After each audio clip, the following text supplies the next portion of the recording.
Bagaimana kondisi untuk saya nih Pak di sekolah Pak?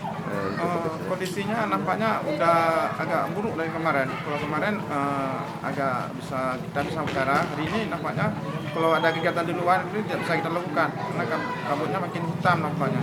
Eh, Proses belajar mengajar terganggu nggak Pak? Kalau yang di luar terganggu, kalau di dalam masih kita bisa lakukan karena kondisinya kan di ruang agak kurang asapnya. Ada nggak Pak siswa yang jatuh korban karena asap?